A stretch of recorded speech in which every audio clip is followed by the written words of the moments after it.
ഇപ്പോഴുള്ള സമയത്ത് ഭയങ്കരമായൊരു ഹാർവസ്റ്റിംഗ് ടൈമാണ്. എന്താ കാര്യം അറിയാമോ? ആ ക്ലേശകാലത്ത് നമ്മൾ കർത്താവിൻ്റെ നാമത്തിലാക്കി കളയണം. എന്നിട്ട് നിങ്ങളുടെ പാപത്തിന് പരിഹാരത്തോടെ കാഴ്ചവെക്കണം.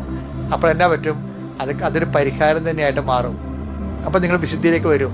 അപ്പോൾ വിശുദ്ധി എളുപ്പമാണെന്ന് എൻ്റെ അർത്ഥം. ദ കിങ്ഡം ഓഫ് ഹാർട്ട്, അതായത് ഈശോ എന്താ പറഞ്ഞത്? പശ്ചാത്തപിക്കുവേൻ. എന്താണ്? ദൈവരാജ്യം സമീപിച്ചിരിക്കുന്നത്. ദൈവം നമ്മുടെ ജീവിതത്തെ ഏറ്റെടുക്കണതാണ് ദൈവരാജ്യം എന്ന് പറയുന്നത്. ദൈവരാജ്യം എന്ന് പറയുന്നത് എന്താണ്? ദൈവം നമ്മളെ ഏറ്റെടുക്കും എല്ലാ മേഖലകളിലും. അപ്പോൾ ദൈവരാജ്യമായി. അപ്പം നീ ചെറുതായിട്ടൊന്ന് നീ ഒന്ന് ദൈവസ്നേഹം തന്നെ പശ്ചാത്തപിച്ചാൽ മതി. ദൈവം നിന്നെ ഏറ്റെടുക്കാൻ പോകണമെന്ന് ഈശോ പറഞ്ഞത്. ഭയങ്കര വർത്തമാനത്തിലാണ് പറഞ്ഞതേ ഉള്ളൂ, പക്ഷേ സിമ്പിളായിട്ട് അത്രേ ഉള്ള കാര്യം. എന്താ കാര്യം? ദൈവം നിന്നെ ഏറ്റെടുക്കാൻ പോകുന്നു.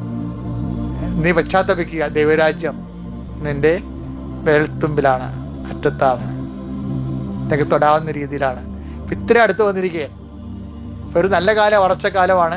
അപ്പോൾ അത് നമ്മളുടെ നിലവിലുള്ള, എനിക്ക് പലപ്പോഴും തോന്നിയിട്ടുള്ളത് എന്താണെന്ന് അറിയാമോ? നമ്മുടെ സന്തോഷത്തേക്കാൾ നല്ലത്, വില ഉള്ളത്, മൂല്യവത്തായിരിക്കുന്ന സങ്കടങ്ങളാണ്. When we take the name of Jesus Christ.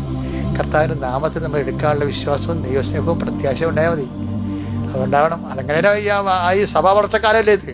ഇപ്പോൾ വളരണതും അങ്ങനെയാണ്. വിശ്വാസത്തിൽ വളരണം, പ്രത്യാശ വളരണം, ദൈവസ്നേഹത്തിൽ വളരണം. നമ്മുടെ ജീവിതത്തേക്ക് ഇടക്കണം. Okay, thank U.